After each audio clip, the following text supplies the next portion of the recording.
क्या governor state bank इन funds को release करेंगे या कॉन्टेम्प्ट ऑफ कोर्ट की तरफ मामला जाएगा? आर्डर जो है डायरेक्ट है और हुकूमत समझ रही है कि ये अब स्टेट बैंक क्योंकि इंडिपेंडेंट इदारा है वो जाने और सुप्रीम कोर्ट जाने। वैसे ये अनयूजुअल मामला है। आईएमएफ की कंडीशन थी कि स्टेट बैंक इंडिपेंडेंटली एक्ट करेगा, यहाँ सुप्रीम कोर्ट से डायरेक्शन है। देखें आईएमएफ में भी इस मामले में उनको की रिजर्वेशन ना हो इलेक्शन के मैटर पे तो फंड हो जाएंगे, मिल जाएंगे। लेकिन असल जो स्टेप है जो अगला है वो क्रूशल होगा जिसमें सिक्योरिटी का मामला आएगा। जब इलेक्शन कमीशन कहेगा जी हमें सिक्योरिटी के लिए आर्म फोर्सेस जो आर्मी के ऑफिशियल्स दरकार हैं, तो उसमें आप देखना होगा कि क्या सिक्योरिटी प्रोवाइड इंटीरियर मिनिस्ट्री की तरफ से, क्योंकि इंटीरियर मिनिस्ट्री को नोटिस होगा तो इंटीरियर मिनिस्ट्री प्रोवाइड कर सकती है या नहीं, असल ये मामला अब आएगा। देखिए इसके बाद सुप्रीम कोर्ट ने जब आपको पता है समाअत हो रही थी तो कहा था कि आर्टिकल 245 के अंडर सिक्योरिटी फोर्सेस तो विफाक बुलवा सकती है, लेकिन विफाक तो ऑब्वियसली नहीं चाह रही कि वो ये तमाम चीज़ें करे। फिर सुप्रीम कोर्ट डायरेक्ट भी कोई इस तरह ऑर्डर यही मैं कह रहा हूँ, यही कह रहा हूँ कि नेक्स्ट जो स्टेप है वो क्रूशल होगा। गवर्नमेंट का जो मामला है वो स्टांस है।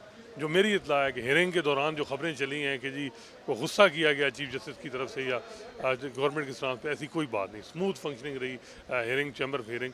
उनको अंदाज़ा था कि हमने किस तरह इम्प्लीमेंट कराना है। लेकिन जो अगला स्टेप है, अगर गवर्नमेंट नहीं करती तो क्या डायरेक्ट आर्मी चीफ को सुप्रीम कोर्ट डायरेक्शन देगी, ये असल इस पर देखना होगा। लग ये रहा है कि डिटर्मिन है चीफ जस्टिस उमर अता बंदयाल, और उनको अंदाज़ा है कि उनकी लेगेसी जो है वो इलेक्शन का मामला है कि इलेक्शन कराए जाएँ पंजाब में।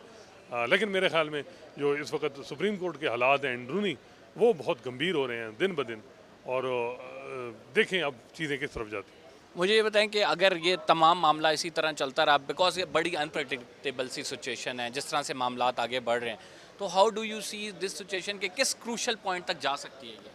देखें ये हुकूमत अब देखें इसमें क्या करती है, अब स्ट्रेटजी उनकी क्या होती है। मेरा ख्याल है कि क्या पता गवर्नर की तरफ से रिव्यू आ जाए और रिव्यू एक दिन में डिसमिस हो जाएगा, यही जजेस सुनेंगे 3। तो ये प्लान से सारा कुछ हो रहा है, प्री डिटरमिन हो रहा है। और मेरा ख्याल है कि इस वक्त कानून, आइन, ज़ाब्ता कोई नहीं देखा जा रहा है। एक ऑब्जेक्टिव है, वो है चीफ जस्टिस का कि जी इलेक्शन हो, और इलेक्शन में बड़ा वाज़ है कि पीटीआई इक़्तिदार में आएगी, और पीटीआई जब इक़्तिदार में आएगी तो जो हुकूमत का इस वक्त मुहिम है उन कुछ जजेस के ख़िलाफ़ या जो कंप्लेंट फाइल हो रही वो रिलैक्स हो जाएंगे, तो और उनका पलड़ा भारी हो जाएगा, बैलेंस। तो ये सारी चीज़ें आपको हर जो कंटेक्स्ट में जो बैकग्राउंड में चीज़ें हो रही हैं वो देखें। जैसे मज़ाहिर के हवाले से अगर पंजाब में हुकूमत बड़ी स्मूथली आ जाती है पीटीआई की, तो मेरा ख्याल है कि उनको भी बहुत एडवांटेज मिलेगा। सर एक और चीज़ मुझे ये बताएं कि फॉर एग्जांपल अगर गवर्नर स्टेट बैंक की जानिब से फंड्स जारी कर दिए जाते हैं, इसके बाद का मरहला सिक्योरिटी का है। सिक्योरिटी पे आप कह रहे हैं कि हो सकता है क्लैश बन जाए, हो सकता है कि डायरेक्ट उसमें ना आ जाए, तो आप क्या देख रहे हैं, सुप्रीम कोर्ट अपने ऑर्डर्स को इम्प्लीमेंट कराने के लिए किसी भी हद तक जाएगी? नहीं, कंटेम्प्ट उनका भी यही है कि चीफ जस्टिस उमर अता बंदयाल जो उनका टिनोर रहा है, उन्होंने किसी के खिलाफ तौहीन अदालत नहीं की और बड़े स्मूथली चीज़ों को चलाया है। मेरा ख्याल है कि वो चीफ जस्टिस उमर अता बंदयाल जो हैं वो यही है कि जी कंटेम्प्ट की तरफ कोर्सिव ऑर्डर ना हो किसी फंक्शन के खिलाफ, ऐसे ही काम हो जाए और इलेक्शन हो जाए। मेन ऑब्जेक्टिव ये है। सर इस तमाम मामले में एक चीज़ हमें नज़र आ रही है कि वज़ीर आज़म अगर गवर्नर को हो गया तो इसका मतलब है वज़ीर आज़म हमें कॉन्टेम्प्ट से बचते देखिए गवर्नर इंडिपेंडेंट है वो। देखें वही मैं कह रहा हूँ कि गवर्नमेंट सिक्योर हो गई है कंटेम्प्ट में, प्राइम मिनिस्टर को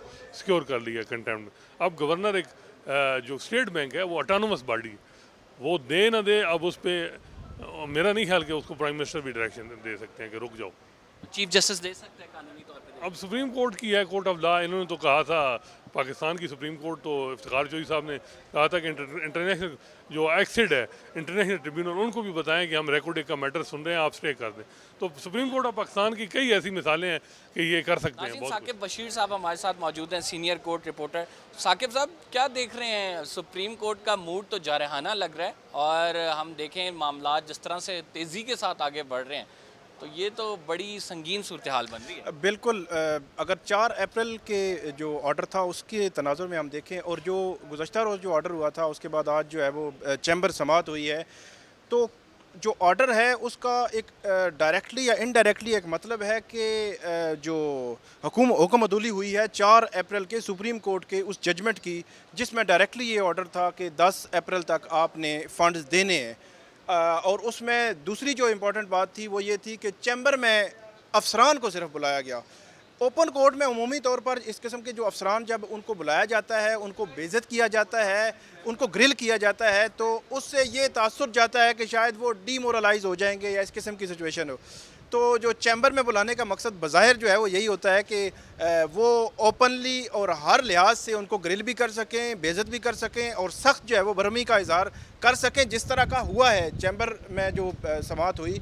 और इसका जो आउटकम है वो मुझे तो बड़ा खौफनाक जो है वो नज़र आ रहा है कि एक तरफ जो पार्लियामेंट है, फेडरल कैबिनेट है, गवर्नमेंट है, उसने एक बाकायदा तौर पर उन्होंने अनाउंस कर दिया है भाई हम पैसे नहीं दे रहे। तो अगर जो सुप्रीम कोर्ट जो है वो कोई सिचुएशन डेवलप होती है या किसी तरफ भी जाती है, कोई बड़ा ऑर्डर जारी करना या किसी के खिलाफ कोई कंटेम्प्ट में जो है वो सुप्रीम कोर्ट जाती है, तो ये एक बड़ी गैर मामूली सिचुएशन होगी। इससे निकलना बताएं कि ऑर्डर्स तो पहले भी दे चुके हैं, वो इम्प्लीमेंट नहीं हुए। ऑर्डर्स इम्प्लीमेंट कराने की जिम्मेदारी होती है हुकूमत की।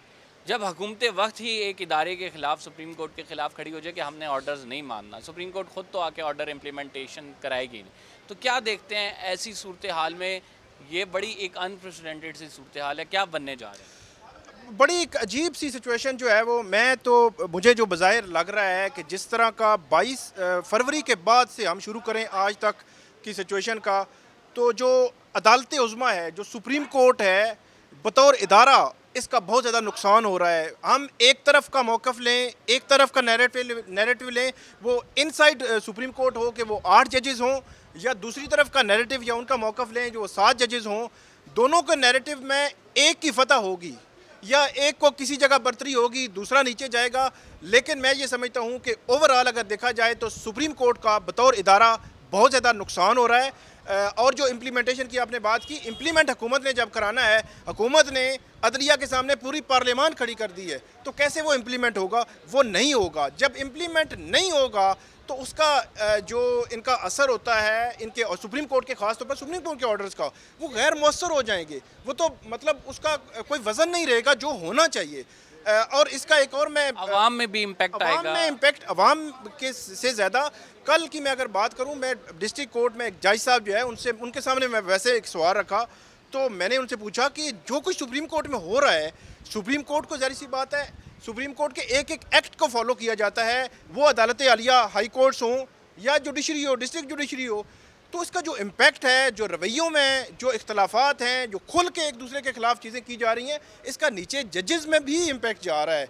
नीचे जो जुडिशरी है, मातहत जुडिशरी, वहाँ पे भी जा रहा है, पब्लिक में भी जा रहा है। तो मेरा ये ख्याल है कि ओवरऑल डिजास्टर सिचुएशन है। ओवरऑल डिजास्टर सिचुएशन से अदलिया को निकलना चाहिए, वो चाहे जाए कि जो भी सिचुएशन हो। और उसमें मैं आखिरी बात ये करूँगा कि जो चीफ़ जस्टिस है वो इदारे का सरबराह होता है। चीफ़ जस्टिस और इदारे के सरबराह पर यह जिम्मेदारी होती है कि वो उसको टैकल करे, और चीफ़ जस्टिस अब तक जो है वो उस मामले को टैकल करने में नाकाम रहे हैं। सर मुझे ये बताएं कि आपस की लड़ाई, जो एक आना और ज़िद हमें नज़र आ रही है इदारों के दरमियान भी और within the institution as well, if we talk about the Supreme Court जजेस, तो ये तो इदारे के लिए तो नुकसानदेह है, हम ये बात कर रहे हैं, लेकिन कौम के लिए किस हद तक नुकसानदेह है? क्योंकि जब तफरीक ज़्यादा बढ़ जाएगी तो ये फाइनली जिस तरह से प्रेशर बने जा रहा है, ये प्रेशर कुकर ने ब्रस्ट होना है। बिल्कुल, मतलब ये जो प्रेशर जो सुप्रीम कोर्ट पर बन रहा है, मैं अपनी बात वहीं से शुरू करूंगा कि जो इदारे का सरबराह है उनको ये सोचना चाहिए था। एक सिचुएशन में आपके सामने रखता हूं कि 22 फरवरी को ये मामला जब शुरू हुआ था, तो या 24 फरवरी या 4 जजेस का इख्तलाफी नोट आया, तो 4 जजेस में से किसी ने भी ये नहीं कहा 90 डेज़ में इलेक्शन नहीं होने चाहिए। उनका ये सिर्फ ये था कि एक हाई कोर्ट से मामला पेंडिंग है, आप उनको दें, वो देख लें। वहाँ से होकर भी सुप्रीम कोर्ट आता, आज फैसला हो चुका होता। तो मेरा लेकिन मुझे ये बताएं कि वो जिस तरह से डिलेइंग टैक्टिक्स यूज़ करते, सिंगल बेंच ने फैसला दिया, उसे डिवीजन बेंच के आगे चैलेंज कर दिया, फिर डिवीजन बेंच के अलावा वो दूसरी हाई कोर्ट में चैलेंज कर देते, तो मामला पेंडिंग हो रहा था। उसमें ये हो सकता था कि जिस दिन ये ऑब्जेक्शन विद इन बेंच आ गए कि एक बेंच में से 2-3 मेंबर या 4 मेंबर ये कह रहे हैं कि नहीं मामला हाई कोर्ट में पेंडिंग है, इसलिए हाई कोर्ट ही सुने, ये हो सकता था। सुप्रीम कोर्ट इस मामले को इस तरह डिस्पोज ऑफ करती कि आपके पास 5 दिन है, Lahore high court, Peshawar high court 5 दिन में इन केसेस का फैसला करें। जो भी आउटकम होगा उसमें पार्टी जो है वो सुप्रीम कोर्ट आ सकती हैं। तो मेरा ये ख्याल है कि रीज़नेबल सिचुएशन ही बन सकती, हल भी निकल सकता। इसमें सबसे ज़्यादा मेरा ये ख्याल है कि हुकूमत वक़्त को एक जो है वो रास्ता मिला है। हुकूमत के पास कोई नैरेटिव नहीं था, कोई बयानिया नहीं था। Even they are making their own narrative. Yes, वो नैरेटिव बना रहे हैं, उनको रास्ता भी मिला है और उनके नैरेटिव को आम लोग भी सपोर्ट इसलिए कर रहे हैं कि सिचुएशन ऐसी है जहाँ पे चीज़ें मिस हैंडल हुई हैं सुप्रीम कोर्ट।